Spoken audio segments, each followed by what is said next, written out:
Hey beautiful people, welcome back to the channel.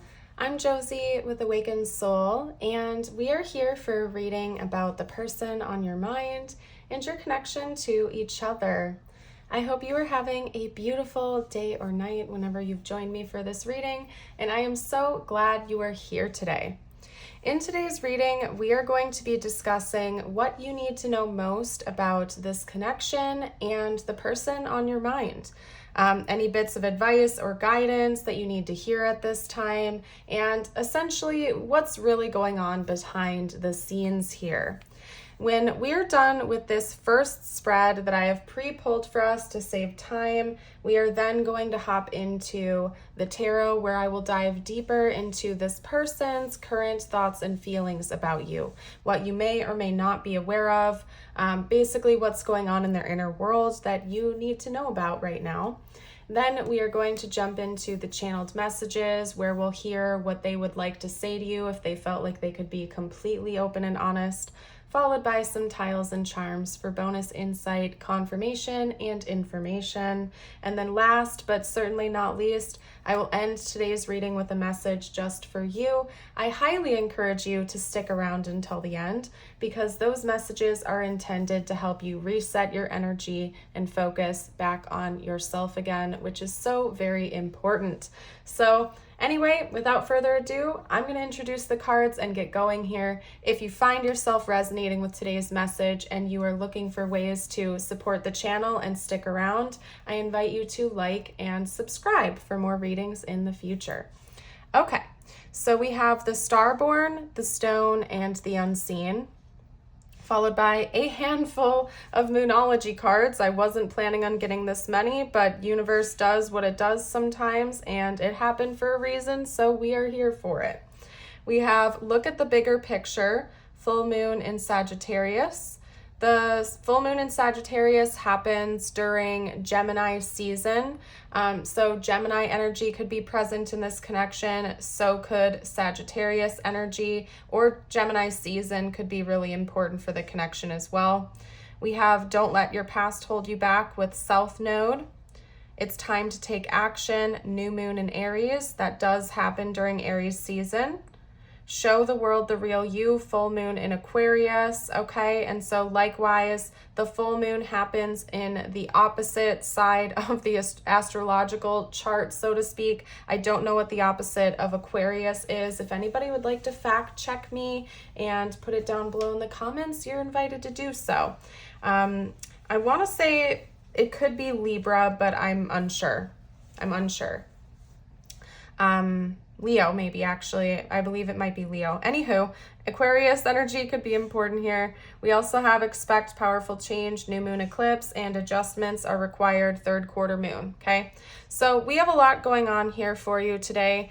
I would honestly say one thing I want to touch on first for you is that, yes, you met this person for a reason, okay? Yes, you met this person for a reason. Yes, they are a fated person to be in your life, and vice versa. This was a connection that was predestined, so to speak. So if you feel a really intense pull to each other, if you feel like this person is eerily familiar, even if you just met each other, this is your confirmation that you met this person for a reason and you were brought into each other's lives for an important purpose. It's likely a soul connection that, you had agreed to meet each other before this life began, aka a soul contract. That is your confirmation here. There's a reason they feel so familiar to you. There's a reason you feel this deeper level connection to each other. One thing this connection is meant to help you with is to ground yourself more, and to kind of like cultivate your own sense of stability. So especially if you felt like you really struggled with attachment issues, or fears of abandonment, or basically, how can I put this? If you felt like you were always on to the next person, or if you never had anything grounded or stable, or if you had like a series of situationships and no commitment, or casual dates and no commitment, there's something about this connection that is supposed to help you to cultivate your own sense of stability, your own sense of groundedness, and maybe to stop seeking that out in other people, but to first find that within yourself. And then you will find the connections in your life that are actually meant to be more of like a permanent staple. I hope I'm making sense here.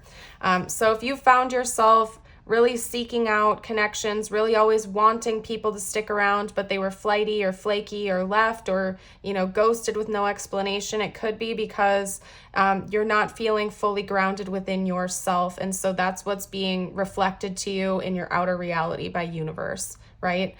What goes on internally is presented to us in our external reality. It's mirrored outward. So something about this connection is supposed to help you learn to ground yourself and to feel more stable, confident, and loving within yourself, first and foremost. Look at the bigger picture. I think this person is also supposed to force you out of your comfort zone, force you to look at things differently, and to see the truth for what it really is instead of looking at like each individual instance or incident within the connection separately. You're supposed to look at how all of the puzzle pieces fit together. So for example, if this person is wishy-washy, or if they're confusing, or if they're back and forth, maybe instead of looking at each individual incident like it's isolated, take a look at the bigger picture and how this person is presenting themselves to you as a whole. And it can be vice versa as well. Maybe you have trust issues because people are always in and out of your life or something like that, and this person slips up and makes a mistake once, and then you like withdraw your trust again and you go back to square one. If this person is trustworthy and is really good to you as a whole, again, look at the bigger picture. How do they generally treat you instead of looking at each isolated incident and then making huge decisions based on each individual incident? Look at the bigger picture. How do they present themselves to you as a whole? What does it actually look like? Maybe even from an outside perspective. Don't let your past hold you back. If you have been through a series of wishy-washy connections or hot and cold connections or things like that, don't project a past image onto this person without looking at the bigger picture first and acting accordingly, basically. So don't project unfair things onto this connection either. That's not to say don't learn from the past. If you see red flags, don't dismiss those. Please don't dismiss red flags. But also don't project a past person's image onto this person because it might not be true. That's part of why it's so important for you to look at the bigger picture as well. Also, trust your own decisions. I think another thing you're meant to take away from this connection is learning how to properly trust yourself to make good decisions instead of always doubting yourself or kind of like self-sabotaging, feeling like things are going to go wrong and then subconsciously sabotaging the connections to prove yourself right.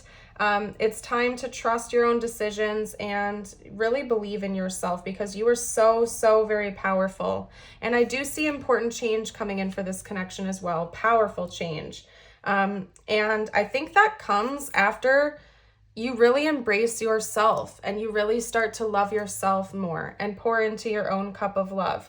This card came out in a reading I did not too long ago, another pop-up reading on my channel, and that entire reading was basically catered towards the viewer, even though it was supposed to be a love reading. It was like one giant pep talk about learning to love yourself. So if you've been struggling with your sense of self-love, self-acceptance, trusting yourself, trusting your decisions, feeling grounded and stable within yourself, I think that's a good stepping stone for you, pun intended, okay? Take time to really nourish yourself and pour into your own cup of love first. And that's when you're going to start to see really powerful change come in for this connection as well. Because when you are making you your number one priority, your growth, your healing, your energy, your love, your journey, your number one priority, you're going to start feeling more stable within your own life. You're just going to naturally cultivate more groundedness within you. And that really is going to kind of like channel into all the other connections in your life as well. And anybody who's been through a spiritual awakening knows that sometimes when we ascend and level up, in fact, most of the time when we start leveling up, other connections fall away from us because they're no longer a vibrational match to who we currently are. And that's what I'm getting here basically, is that you might have other connections fall away from you, but you will feel like you are a permanent staple in your life. If you feel like people are always in and out of your life, coming and going as they please, and it's making you anxious and it's causing issues with a fear of abandonment because people are always leaving, you are no longer going to care because you know you're not going to abandon yourself. You know you're not going to leave yourself. You will always have you, and you will always feel grounded within that self because you have a high sense of self-esteem and self-love, self-worth, and you can trust yourself, right? So that's when you're going to see the most change here. It does require adjustments though. The definition of insanity is doing the same thing over and over and over again, expecting a different result. So if you want powerful change in this connection, if you want to see your visions and your hopes come true, make some adjustments. And I think one of the best adjustments you can probably make for yourself at this time is to make you your number one and to prioritize yourself, your healing, and your growth. I'm a big promoter of health on this channel. And I think oftentimes people forget that we are like a multifaceted being, right? Our mental health is just as important as our emotional health, as is our physical health, as is our spiritual health. And you could eat all the healthy foods in the world. You could get great exercise, great sleep every night. But if you aren't taking care of your emotional, spiritual, and mental health, you are eventually going to see negative impact on your body as well. I personally believe that all parts of us are deeply intertwined. So make sure that you are taking care of your body, your mind, and your soul. Basically, don't neglect one category and put a priority on the others, because eventually it's going to catch up to you, right? So make sure you're taking good care of yourself. An easy way that you can love yourself, that for the most part is free or very inexpensive, is just making sure you drink enough water during the day. Back in the day, I swear to you, when I was a teenager, I went like literal years without ever drinking water. Like just water, okay? Which is mind-blowing to me now that I think about that. I mean, I would drink tea, I would drink coffee, I would drink pops, I would drink anything but water. And I wondered why I didn't sleep very well, and why I had headaches, and why it was difficult to get out of the bed in the morning, and why I didn't feel good because I wasn't drinking water. So an easy way to show your body that you love yourself is just make sure you drink a lot of water, healthy water from a clean source. For the most part, it's usually free or inexpensive, okay? You can buy a filter too. Whatever you want to do. Make sure you're getting good sleep at night. Change your sleep schedule if you feel like you aren't getting enough of it. Do what you can to facilitate a better environment at night where you can fall asleep and get a full 7 to 8 hours. You guys get the gist of it, okay?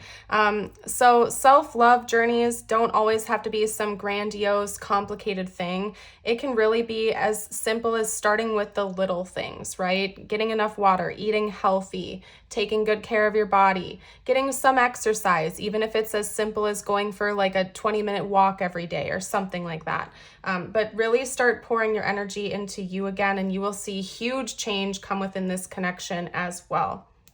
Okay, anyway, I want to get to the tarot now because I feel like I just heard running on fumes. Someone out there is running on fumes. That might be you. Like you feel like you're burning out. If you feel like you're burning out because you're overworking yourself, you're tired, you're not getting enough sleep, or you're pouring all of your time and attention to this person, don't ignore that. That's not something to be ignored. Okay, anyway. How is this person feeling about the viewer, please? How is this person feeling about the viewer? Ooh, okay, hold on a second. Okay. So you and your person might be mirroring each other, because I'm getting a very similar message coming out for their thoughts and feelings. Maybe they're starting to come to the conclusion that they've also been sabotaging this connection because of their past, okay? Let me unpack all of this for you and take a quick look to see if it's straight, because sometimes I can't see when I'm filming, you guys, so bear with me. If my cards are ever crooked, I really can't help that always, because anyway, I don't know why I'm over-explaining. Maybe your person feels like they have to over-explain themselves. So we have the King of Cups, the Nine of Swords, the Nine of Cups, the Three of Cups, the Five of Swords, and last but not least, we have the Nine of Wands coming out here.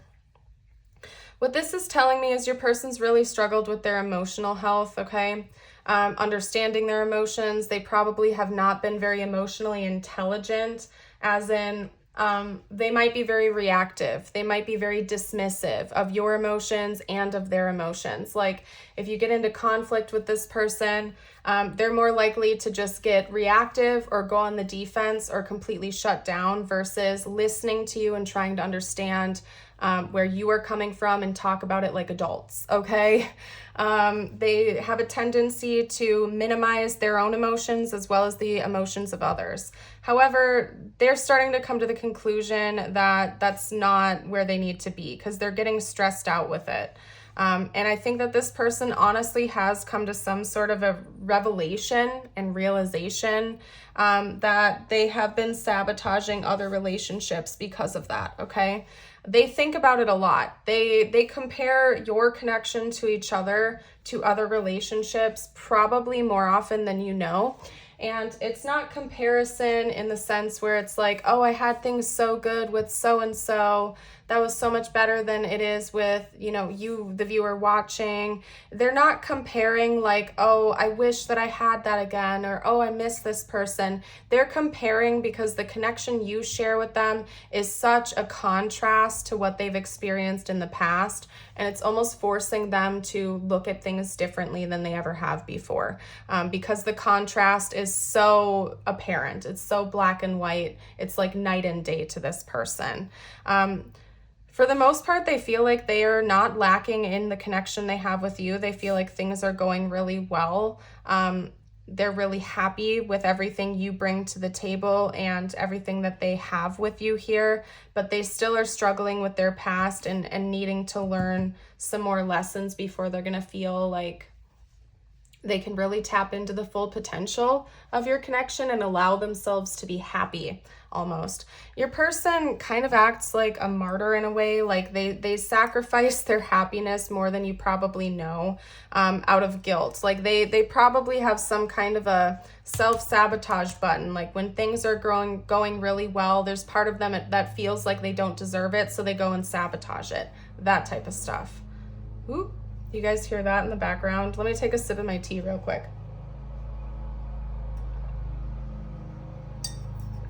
People working outside, but you know, guys, sometimes when noise interruptions happen on the channel, I just take it as extra confirmation because it's already gone. So you might want to rewatch that last part.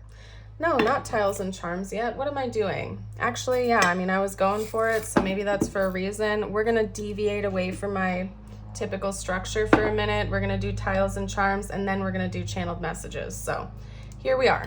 Okay.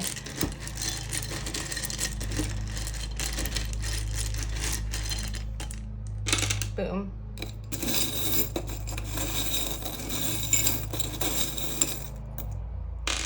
Okay, somebody's name could be Des, Desiree, Desmond. We have DNZ. H-E, Dennis, Denny, Denise, and then O, hen. Somebody could also have chickens, maybe. Somebody keeps chickens, like a chicken coop. Somebody's name could also be Dawn or Donnie. Okay. We got a lot of charms, too. I'm wondering if this is a blue or red rose. I always got to see, because they're very different energies. Red. Romance, love. This person does love you. We have the sunflower coming out here, and I just started to hear Sunflower with Post Malone, so you might want to go listen to that song. We have a diamond, we have a feather, and we have a butterfly. So indeed, there is change coming in for this connection, okay? And the change starts from within. I think it's really important that you remember that change always starts from within yourself. And it's also really important that you don't fall under the illusion that you can force other people to change. They have to want to change for themselves.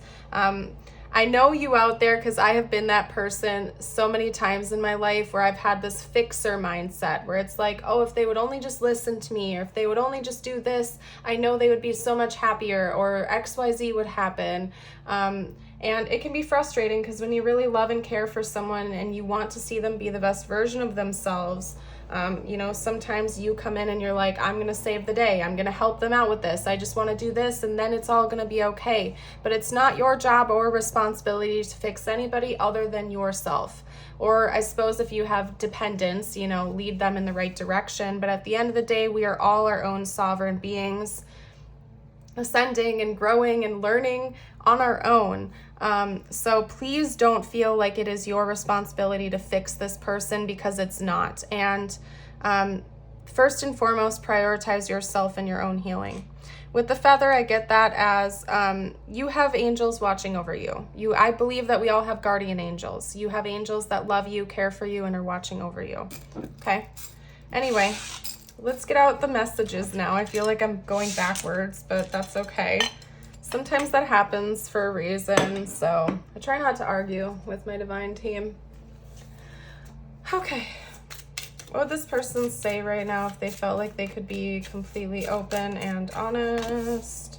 Detachment. I had to let this go to clear my mind. I'm getting a strong potential that maybe this is an anxious, avoidant type of relationship or connection, where you might be falling on the anxious side. This person might be falling more on the avoidant side. That doesn't have to be the case. You know, if the message doesn't resonate, let it fly. Don't force it to fit if it does not. Okay? But what I'm seeing here is sometimes this person might have to take a step back, or they intentionally take a step back from the connection in order to clear their head. Because again, remember, we're talking about a person with lower emotional intelligence. And so if something happens in the heat of the moment, they might be the type of person that needs to just walk away in order to process their feelings, because they don't have that background of understanding what's going on with their emotional world. Okay, so they need more time and space. Yeah, exactly. They need time. Sometimes they just need time. Okay. And maybe they're not even avoidant. It could be that they're not even avoidant. They just don't have a good understanding of their own emotions, and so they need time and space to sit and process them. It might not be because they're running away from their feelings. They just don't understand them. They don't have that background information. So they need to take a step back and like work things out on their own for a while. It's not because they're avoidant or they're running away from you every single time. It's just sometimes they need that space and time. Okay. I'm getting ready to open up to you. Misunderstanding. I didn't read that one, I don't think. And then we also have, we will be together one day. Am I blocked? Reciprocity. I want to have equal give and take. Responsibilities. I have to take care of my emotional and financial needs. And daydreaming. I'm always longing for you. So when this person is gone or taking space, they do think of you, they miss you, they do want to be with you. This person does want to be with you. They're not totally running away from this connection at all whatsoever. Maybe they do believe that they have to make other things a priority first, though. Like they could be struggling emotionally or financially, and they know they got to get their act together. They got to work through this stuff before they're going to be able to give you that equal give and take. And maybe there have been a lot of misunderstandings here because your person hasn't done certain healing things yet. That could be part of it as well. But they do want to open up to you. I think this person is trying to work on being more emotional or understanding their emotional world more, because they know you deserve that and they deserve that. With this, I feel like it's not like you blocking them on the phone, unless you did, and if that's the case, they're questioning if you did that. That's them feeling like they're blocked from their own feelings and expressing their feelings, basically, is what I'm getting there. So okay, let's get out, not tiles and charms as I typically do. Let's get out your personal message from universe now. And this is your second reminder to like and subscribe if you haven't gotten a chance to already. And if you have made it this far into the reading, let me know by dropping a bird emoji down below in the comments, please. Always say your please and thank yous, I heard when I did say please. Okay, mind your manners, Josie. Get it together. Okay, anyway, we have the hawk with spirituality. Fly above and beyond your day-to-day thoughts to observe them from a bird's eye view. Quieting the mind and detaching from your thought patterns puts you in a better position to take in messages from your spirit guides. Okay, and then we also have what I seek is seeking me as your affirmation. I'm going to hold it up so you can affirm that with me. And you can also comment it down below if you don't want to reread it or write it down. The universe is so generous that it can't wait to send your way whatever is necessary to help you in your journey. Just open your mind, the door that leads you to infinite possibilities, and accept that you are an unlimited being. Beautiful. All right, you guys, I'm leaving this reading here. Thank you so much again for being a part of the channel, for being here with me today. I hope you have a blessed rest of your day or night, and until next time, bye for now.